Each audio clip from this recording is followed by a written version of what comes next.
பிரியமானவர்களே, ஆண்டவராகிய இயேசு கிறிஸ்துவின் நாமத்தினாலே உங்கள் யாவரையும் அன்போடு கூட நான் வாழ்த்துகிறேன்.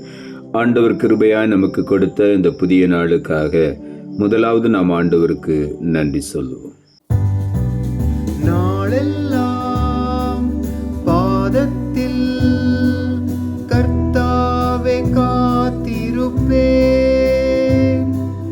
கண்ணீரின் ஜெபம் கேளுமே,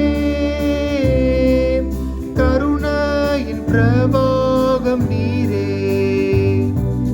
நாளெல்லாம் பாதத்தில் கர்த்தாவே காத்திருப்பேன்,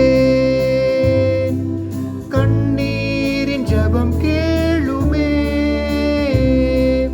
கருணையின் பிரவாகம் நீரே. எந்தன் ஜெப வேளை உம்மை தேடி வந்தே, தேவா பதில் தாருமே. எந்தன் கோட்டை எந்தன் தஞ்சம் நீரே, உம்மை நான் நாடி வந்தேன்.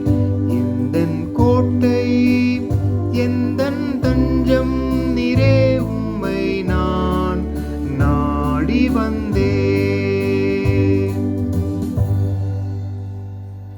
இந்த நாளுக்கு என்று ஆண்டவர் கொடுக்கிற ஒரு வார்த்தை மத்தேயு எழுதின சுவிசேஷம் 6வது அதிகாரம் 18வது வசனம். மத்தேயு 6:18. அப்பொழுது அந்தரங்கத்தில் பார்க்கிற உன் பிதா உனக்கு வெளியரங்கமாய் பலனளிப்பார். இந்த காலை வேளையில் ஆண்டவருடைய வார்த்தை சொல்லுகிறது, அந்தரங்கத்தில் பார்க்கிற பிதாவாகிய தேவன் வெளியரங்கமாய் பலனளிக்கிற தேவனாயிருக்கிறார். அந்தரங்கத்திலே பார்க்கிற உன் பிதா. அப்படி என்றால் வேதம் சொல்லுகிறது, மத்தேயு எழுதின சுவிசேஷம் 6ஆம் அதிகாரம் 6ஆம் வசனத்தில் ஆண்டவராகிய இயேசு சொல்லுகிறார், நீயோ ஜெபம் பண்ணும்போது உன் அறை வீட்டுக்குள் பிரவேசித்து உன் கதவை பூட்டி அந்தரங்கத்தில் இருக்கிற உன் பிதாவை நோக்கி ஜெபம் பண்ணு. அப்பொழுது அந்தரங்கத்தில் பார்க்கிற உன் பிதா வெளியரங்கமாய் உனக்கு பலனளிப்பார். அந்தரங்கத்திலே ஜெபிக்கிற ஜெபத்தை ஆண்டவர் கவனமாய் கவனித்து கேட்கிறார். என்னால தலை நிமிர்ந்து பார்க்க முடியவில்லை, துக்கத்தினாலே என் உள்ளம் மிகவும் சோர்ந்து போயிருக்கிறது என்று சொல்லி மறைவான ஒரு இடத்துல உட்கார்ந்து அழுது ஜெபிக்கிற உன் ஜெபத்தை இந்த காலை வேளையிலே கர்த்தர் கவனமாய் கேட்டு அந்தரங்கத்திலே உன்னை பார்த்து உன் ஜெபத்திற்கு வெளியரங்கமாய் பலனளிக்கிற தேவன். ஆகவே இந்த காலை வேளையிலே உள்ளத்தின் ஆழத்திலிருந்து ஆண்டவருக்கு நன்றி சொல்லுவோம். 1 சாமுவேல் புஸ்தகம் 1ஆம் அதிகாரம் 13ஆம் வசனம் இப்படியாய் சொல்லுகிறது, அன்னாள் தன் இருதயத்திலே பேசினாள், அவளுடைய உதடுகள் மாத்திரம் அசைந்தது, அவள் சத்தமோ கேட்கப்படவில்லை. ஆகையால் அவள் வெறித்திருக்கிறாள் என்று ஏலி நினைத்தான் என்று இங்கே எழுதப்பட்டிருக்கிறது. அன்னாள் குழந்தை இல்லாமல் இருந்தாள். அன்னாளுடைய கர்ப்பம் அடைக்கப்பட்டிருந்தது. ஆகவே அன்னாள் மிகவும் துக்கத்தோடு கூட மிகவும் வேதனையோடு கூட ஆண்டவருடைய சமூகத்தை தேடி வந்தாள். அந்த ஆலயத்தில் அவள் தனியாக போய் அமைதியாக ஜெபிக்க ஆரம்பித்தாள். அந்தரங்கத்தில் பார்க்கிற பிதா, அந்தரங்கத்தில் பார்க்கிற பிதாவை நோக்கி அவளுடைய உதடுகள் மட்டும் அசைந்தது, வார்த்தையோ வெளியே வரவில்லை. இந்த காலை வேளையிலும் அநேக சூழ்நிலையிலே மனவியாகுலத்தோடு கூட உதடுகள் மட்டும் உங்களுக்கு அசைந்து கொண்டிருக்கலாம்.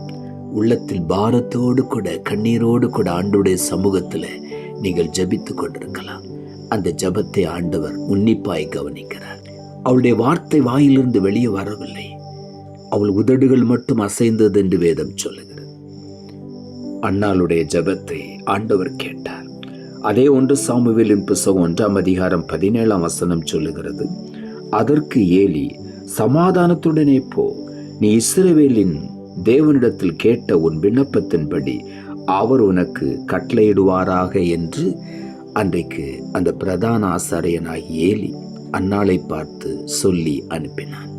முதல் ஏலி நினைத்தது அவள் குடித்து வெறித்திருக்கிறாள் என்று. ஆனால் அன்னாள் சொன்னாள், நான் வெறிக்கவில்லை, நான் மனக்லேசமுள்ள ஸ்திரீ, என்னுடைய வேதனையை ஆண்டவரிடத்திலே நான் சொன்னேன் என்று சொன்னாள். இருதயத்தை ஊற்றினேன் என்று சொன்னாள்.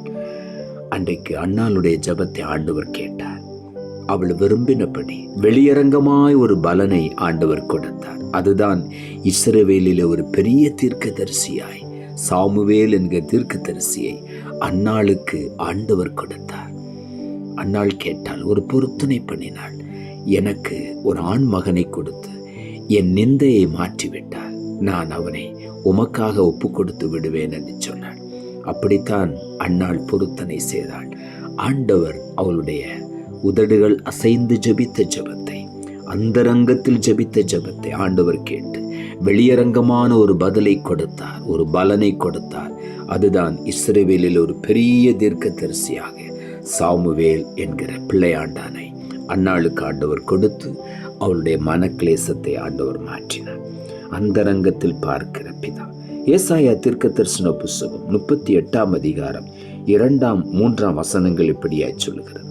அப்பொழுது எசேக்கியா தன் முகத்தை சுவர்புறமாக திருப்பிக் கொண்டு கர்த்தரை நோக்கி விண்ணப்பம் பண்ணுகிறார். கர்த்தாவே, நான் உமக்கு முன்பாக உண்மையும் மன உத்தமமாய் நடந்து உமது பார்வைக்கு நலமானதை செய்தேன் என்பதை நினைத்தருளும் என்று விண்ணப்பம் பண்ணி எசேக்கியா மிகவும் அழுதார். நமக்கு இந்த சம்பவம் நன்றாக தெரியும். தீர்க்கதரிசி ஏசாயாவுக்கு கர்த்தருடைய வார்த்தை வந்தது. நீ எசேக்கியா ராஜாவிடத்துல போய் சொல், அவன் மரித்து போவான், அவனுடைய காரியங்களை ஒழுங்குபடுத்த சொல்லு என்று ஆண்டவர் சொல்லி அனுப்பினார். அப்படி ஏசாயா வந்து எசேக்கியா ராஜாவிடத்துல சொல்லுகிறார், நீர் நாளைக்கு மரித்து போவீர், ஆகவே உன்னுடைய காரியங்களை ஒழுங்குபடுத்தும் என்று சொல்லிவிட்டு கடந்து போனார். இந்த வார்த்தையை கேட்டவுடனே எசேக்கியா சுவர்புறமாய் திருப்பிக் கொண்டான். அந்தரங்கத்திலே பார்க்கிற பிதாவை நோக்கி அவன் ஜெபிக்க ஆரம்பித்தான். கண்ணீரோடு கூட அழுது ஆண்டவரிடத்தில் கேட்ட, ஆண்டவரே, நான் உமக்கு முன்பாக உண்மையும் மன உத்தமமுமாய் நடந்து கொண்டதை நீர் அறிந்திருக்கிறீர், உமது பார்வைக்கு நலமானதை செய்தேன் என்று சொன்னான். சுவர்புறமாய் திரும்பிக் கொண்டான். யாரையும் கவனிக்கவில்லை. அந்தரங்கத்தில் பார்க்கிற பிதாவை நோக்கி சுவர்புறமாய் திருப்பிக் கொண்டு அவன் ஆண்டவரிடத்தில் ஒரு சின்ன ஜெபம் ஏறெடுத்தான். நடந்த காரியம் என்ன? ஏசாயா வீட்டு முற்றத்துக்கு போய் சேருவதற்கு முன்பதாக மறுபடியும் கர்த்தருடைய வார்த்தை வந்தது. நீ போய் மறுபடியும் எசேக்கியா ராஜாவிடத்துல சொல்லு, உன் விண்ணப்பத்தை கேட்டேன், உன் கண்ணீரை கண்டேன், உன் வாழ்நாட்களிலே 15 ஆண்டுகளை கூட்டுகிறேன் என்று சொல்லி ஆண்டவர் நாட்களை கூட்டி கொடுத்தார். அந்தரங்கத்தில் பார்க்கிற பிதா வெளியரங்கமாய் பலன் அளித்தார். இந்த காலை வேளையில ஒருவேளை பல சூழ்நிலைகளிலே நீங்கள் அந்தரங்கத்திலே ஜெபித்துக் கொண்டிருக்கலாம். இன்றைக்கு ஆண்டவர் வெளியரங்கமாய் உனக்கு பதில் கொடுப்பார். நீ அறியாததும் உனக்கு எட்டாததுமான காரியங்களை உனக்கு ஆண்டவர் அறிவிப்பார். உன்னை மேன்மையாக உயர்த்தி ஆசீர்வதிப்பார். பல சூழ்நிலைகளிலே நீ அழுது கொண்டிருக்கலாம். அந்தரங்கத்திலே பார்க்கிற பிதா இன்றைக்கு காலை வேளையிலே வெளியரங்கமான பலனை அளிப்பார். நாம் ஜெபிப்போம்.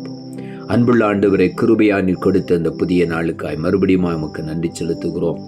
ஆண்டவர் கொடுத்த ஜீவனுள்ள வார்த்தைக்காக நன்றி. அப்பொழுது அந்தரங்கத்தில் பார்க்கிற உன் பிதா உனக்கு வெளியரங்கமாக பலனளிப்பார் என்ற வார்த்தையை கொடுத்தேன். வசனத்தை கேட்டுக்கொண்டிருக்கிற ஒவ்வொருடைய வாழ்க்கையிலும் பல ஆண்டுகள் ஒரு குழந்தை பாக்கியம் இல்லை, எனக்கு திருமணம் ஆகவில்லை, எனக்கு சரியான ஒரு வேலை கிடைக்கவில்லை, என்னுடைய வியாதி பலவீனம் என்னை விட்டு மாறவில்லை என்று சொல்லி பல ஆண்டுகளாக கண்ணீர் வடித்து அந்தரங்கத்திலே வெளியே வர முடியாதபடி, தலை நிமிர்ந்து பார்க்க முடியாதபடி கூனி குறுகி போய் கண்ணீரோடு ஜெபித்து கொண்டிருக்கிற, இருதயத்தில் பாரத்தோடு கூட ஜெபித்து கொண்டிருக்கிற ஒவ்வொருவரையும் நீர் காண்கிறேன். அந்தரங்கத்திலே பார்க்கிற பிதாவாகிய தேவன் இன்றைக்கு காலை வேளையிலே அப்படி ஜெபிக்கிற ஒவ்வொருடைய வாழ்க்கையிலும் ஒரு வெளியரங்கமான பலனை அளிப்பீராக. இன்றைக்கு அந்த பலனை ஒவ்வொருவரும் பெற்றுக்கொண்டு சந்தோஷப்பட்டு களிகூற பண்ணும். தலை நிமிர்ந்து பார்த்து தேவனை மகிமைப்படுத்த ஒவ்வொருவருக்கும் உதவி செய்யும். நீர் அப்படி செய்கிறபடியினால் உமக்கு நன்றி. பல ஆண்டுகளாக ஜெபித்து கொண்டிருக்கிற ஒவ்வொருடைய வாழ்க்கையிலும் இன்றைக்கு ஒரு பெரிய அற்புதம், அதிசயம் நடக்கட்டும். நீர் அப்படி செய்கிறதற்காய் ஸ்தோத்திரம். இயேசுவின் நாமத்தில் ஜெபிக்கிறேன் நல்ல பிதாவே, ஆமென்.